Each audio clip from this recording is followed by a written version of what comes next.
Hey guys, today is First Chapter Friday. I'm going to read you the first chapter in a book called El Ray Jakes Is Not a Chicken by Sally Warner. Chapter 1 Two for Flinching. Two for flinching, Jared Matthews says at lunch one Monday in January. Bop! He punches me really hard on my right arm muscle, which is not very big. It's true. It looks like a ping pong ball, only brown. I didn't flinch, I argue, rubbing my arm to make the sting go away. My name is El Ray Jakes, and I am 8 years old. I am the smallest kid in Mrs. Sanchez's third grade class, even counting the girls, and Jared is the biggest. It's like I'm made out of sticks and Jared is made out of logs. My dad says I'm going to get bigger someday, but when? Here's one to grow on, El Ray. Jared's kiss-up friend Stanley Washington says. His glasses gleaming like mean lizard eyes, and bop! El Ray wishes he would grow. Jared says because I'm so short. Great joke, Jared. And then Jared laughs like a cartoon donkey. Haw, haw, haw. It's just another relaxing lunch on an ordinary day at Oak Glen Primary School in Oak Glen, California. There is a third grade boys' war going on at our school, but the three kids in war, Jared Matthews, Stanley Washington, and me, El Ray Jakes, all act like nothing is wrong. Our teacher, Miss Sanchez, doesn't have a clue. Miss Sanchez is smart about what goes on inside her classroom, but she doesn't know what goes on outside, before school and during nutrition break, lunch and afternoon recess, and outside when school really happens for the kids. Good one, Stanley, Jared says after Stanley insults me and Jared high-fives him. Bad one, Stanley, I echo, trying to make fun of them. Stanley Washington is like Jared's shadow.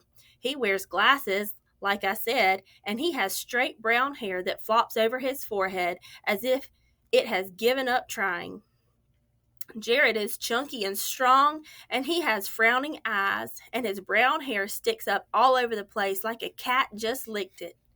His hair does whatever it wants, just like Jared. A couple of girls hop by holding hands. Jared and Stanley step back, looking all innocent, because girls tell, especially these girls. Cynthia Harbison and her kiss-up friend Heather Patton. Icky, boys, Cynthia calls out over her shoulder. Cynthia is the cleanest person I have ever met. She is strangely clean. For instance, Cynthia's fingernails never have any dirt under them. Also, her clothes never get any food, poster paint, or grass stains on them, no matter what. I don't think she has very much fun. And what's the point in being that clean if it means you never get to have any fun? Cynthia has short, straight hair that she holds back with a plastic hoop, and Heather pulls her long hair back so tight in a ponytail that her eyes always look scared. But maybe Heather really is scared from hanging around mean, bossy Cynthia all the time. Cynthia's like Jared, only without the hitting. Hey, El Ray, why don't you go sit on the grass with the rest of the girls? Jared asked me when Cynthia and Heather have hopped away to the other side of the playground. Yeah, crybaby, Stanley says. Go sit with the girls. I'm not even crying, Stanleyella, I say, pretending he is the girl. It's the best put down I can come up with on such short notice. That's not even my name, so duh, Stanley says. Duh, I say back at him. I want to turn around and walk away, but if I do, Jared will probably grab me from the back tight and start grinding his knuckles into my ribs.